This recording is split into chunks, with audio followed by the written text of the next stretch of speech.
Okay, all the students who are at 115, you can go ahead and head on in. February of 1980 in the Olympics. I would say the impact is uniting the country as one. People are going to look at interracial marriage like, oh, it's a common thing. 130, 130, let's go! National History Day got started back in 1974 in Cleveland, Ohio at Case Western Reserve University. A number of professors of history there were lamenting the devalued nature of the humanities in general and history in particular in the schools, and they wanted to do something to reinvigorate the way history is taught and learned, and they came up with National History Day. General Curtis LeMay, he developed a revolutionary idea. He decided to fly low at nighttime instead of daytime. This year the theme is turning points in history. My story starts when the forces of Franco and the forces of Hitler joined to create a fatal alliance. A tragic turning point in the history of Spain. Can you explain to me how this relates as a turning point? It is not sustainable whatsoever. The abuse and stuff in factory farming and slaughterhouses is something we wanted to have people be more aware of. Yeah. National History Day started very small with about 129 students, went national in 1980, and today there are more than 600,000 students who take part nationwide in Asia, America Samoa, in Guam, Puerto Rico, and in Department of Defense schools all over the globe. One of the most important things is presenting the historical context. The student has to start at the local level first. After they've done their research and analyzed and interpreted all their material, they enter their project exhibit, like you see behind me. Those kids who can write well may choose to do a paper. Students who want to do something a little bit different can do a documentary.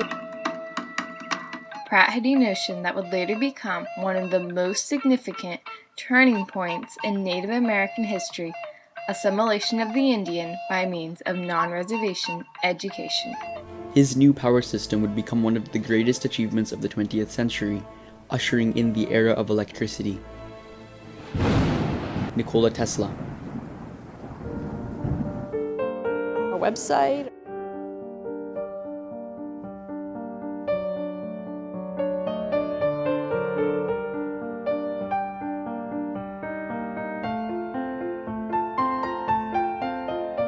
We're going to have a little history lesson this evening. A performance, something that allows them to use a little bit more creative talent. You know, folks, the advent of radio was a major turning point in American culture. Stalingrad. It's been almost 2 months we've been fighting here. It's not going well. They can choose just about anything they want. We picked the wheel because it wasn't just a small turning point, it was the biggest turning point, in my opinion. We need over 400 judges here at the national contest. Were you sold on one theory over another as to how the wheel started? The general theory is that the Mesopotamians invented the wheel. They started with the potter's wheel. The judges, we find them in colleges and universities, teachers, anywhere that you find educators and historians. I think what inspires me is the passion of the students about their topics. Some admit that they had no interest in history prior to starting the topic. I learn something about history every time I come here, and it just gives me a feeling of that our educational system is working, no matter what everybody says. A student approached me about a project of hers for last year's National History Day, and so I gave her some advice, and then after I finished giving her advice, she and her father said, well, guess what? National History Day needs judges. My project was Dick Spiderbeck. He's a local jazz musician from the 1920s era. He's from Davenport, Iowa, which is just south of Eldridge, Iowa, a smaller town where I live. They look at primary sources. We interviewed Harry Reid, and he said marriage to him is about two loving, committed people. They look at secondary sources. It had a lot of really powerful quotes, like the Oppenheimer quote, like, I am become death, the destroyer of worlds. Draw conclusions about the topic's significance in history.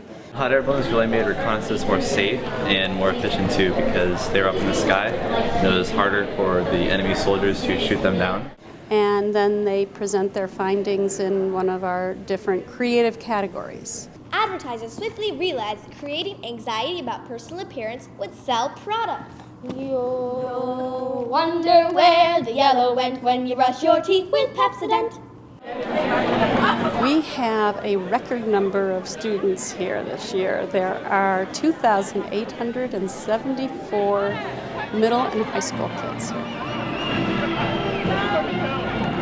I'm so proud to represent Guam.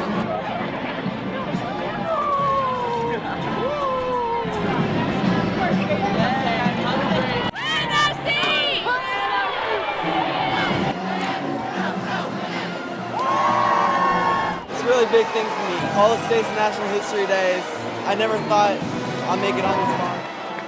The National Endowment for the Humanities actually helped play a role in starting History Day over 30 years ago.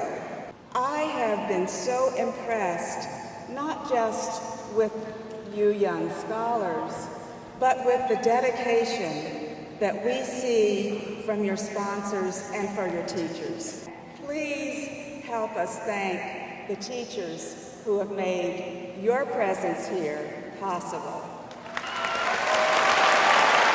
You know, one of the best things about this program is that it is not just for honors kids. This program is a motivator, often for those kids that may not be motivated by much that they find in a classroom. In first place, NEH Scholar for junior group performance goes to Jackson Higgins. This program allows them to take ownership of their learning. They can choose their own topic.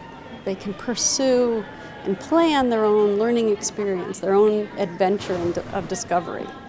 Kids get excited about their topic. They get excited about finding sources. And they get excited about learning again. And I think that's very powerful.